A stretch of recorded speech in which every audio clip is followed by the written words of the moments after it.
Olá, seja muito bem-vindo. A partir de agora você acompanha comigo o que é notícia no Brasil e no mundo. Com as altas temperaturas do verão brasileiro, o período marca a maior movimentação de pessoas nas ruas, nas praias e nos lugares públicos. Por isso, as autoridades se preocupam com o contágio de possíveis novos vírus. Essa época mais quente do ano, além de ser marcada pelo período das férias e alta movimentação de pessoas em lugares públicos, também aumenta o contágio de vírus e as viroses. O norovírus é mais presente no sudeste brasileiro e tem incubação rápida após o contágio. Pode ser detectado por testes imunológicos. As viroses não têm uma faixa etária específica para contaminar, mas a preocupação é maior com os mais jovens ou mais idosos.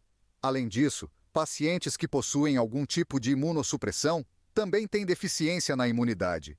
Numa área de aumento das temperaturas, há ciclos de reprodução de alguns desses vírus e favorecem por conta da redução do tempo de incubação do vírus. Uma pessoa que contraiu uma virose pode apresentar como sintomas um quadro de resfriado, mas também pode ter sintomas gastrointestinais, como diarreia, náuseas e vômitos.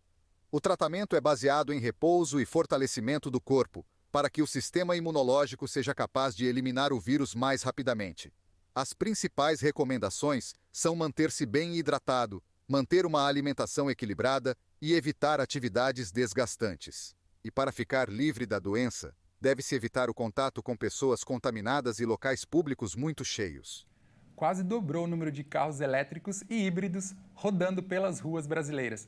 E para incentivar a compra desses veículos que são considerados menos poluentes, muitos estão dando descontos ou até isenção no IPVA. Quem traz informações é o repórter Wellington Pael.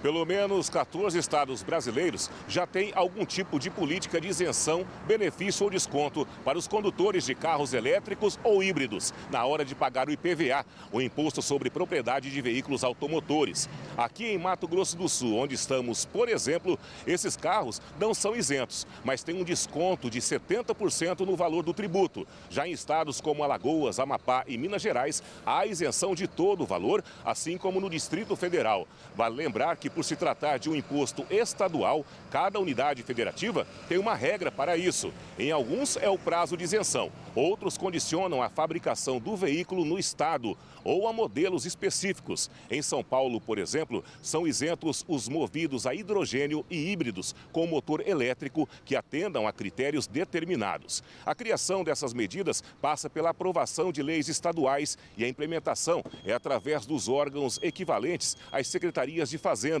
Ou seja, se você quer saber como que funciona isso no seu estado, esse é o órgão do governo que detém essa informação. As políticas de incentivo, elas acompanham uma tendência de adesão do brasileiro aos veículos elétricos ou híbridos. Somente no ano passado foram emplacados 177.358 carros elétricos, número 89% maior do que os comercializados na categoria em 2023, segundo dados da Associação Brasileira do Veículo Elétrico. É importante destacar que esses modelos recebem essas políticas de incentivo por serem considerados mais sustentáveis, já que ainda não estão entre os vendidos a preços populares no país. Os mais baratos chegam a custar, em média, R$100 mil. E olha só, mais de 175 bombas da Segunda Guerra Mundial foram encontradas em um parquinho na Inglaterra.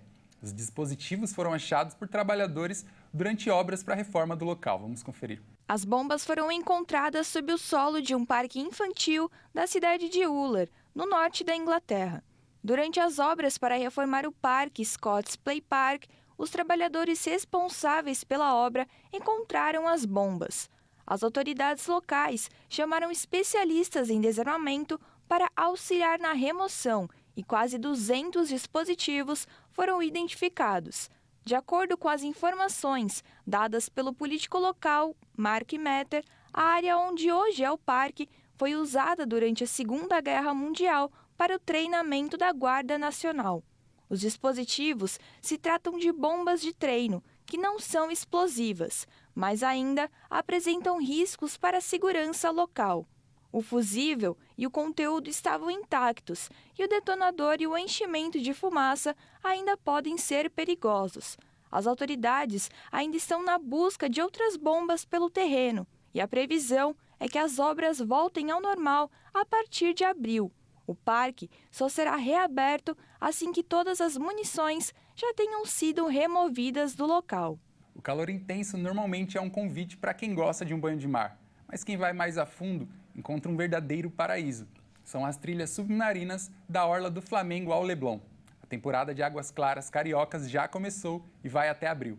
O Instituto Mar Urbano mapeia esses caminhos e registrou surpresas como um cardume com mais de 30 raias bico de remo dentro do canal do Leblon, a menos de 2 metros de profundidade. A bico de remo alcança mais de 2 metros de envergadura e gosta de ficar enterrada na areia.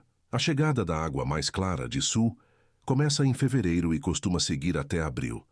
Mas os 2 primeiros meses, com mar normalmente calmo e águas de temperatura amena, são os melhores. As trilhas são uma opção a mais para banhistas, praticantes de natação, stand-up paddle, canoa havaiana, mergulhadores ou apenas curiosos. Nesses caminhos, a possibilidade de observar tartarugas verdes, peixes, polvos e outros animais marinhos logo ali, depois das ondas. O Instituto vem mapeando essas áreas e sonha em sinalizar as trilhas.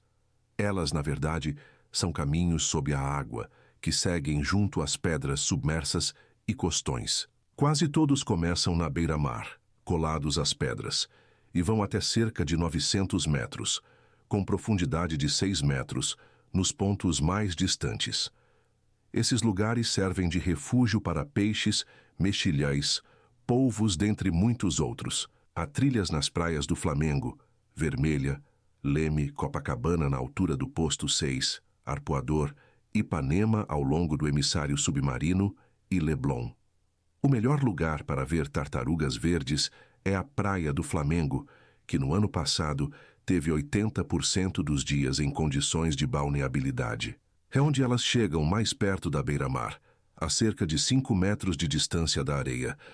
Segundo Gomes, o caminho começa na praia, passa pela desembocadura do Rio Carioca e vai até o ponto em frente a um restaurante do Leblon, o Leme, junto. Ao costão, nos dias de mar muito calmo, também tem um caminho das pedras frequentado por cardumes. Já o Posto 6 é outro ponte de tartarugas verdes, além de peixes como tainhas e marimbas, que dão nome a um clube vizinho. O Arpoador, na área do Remanso, junto às pedras, dá para ver peixes coloridos, como os de aquário. Um deles é o paru, preto com listras amarelas. Outro, o peixe-trombeta, cheio de bolinhas iridescentes. Tem ainda marimbás Marias da Toca, moreias, tainhas e baiacus. E o curioso peixe-morcego, que parece andar no fundo do mar, sobre as nadadeiras peitorais.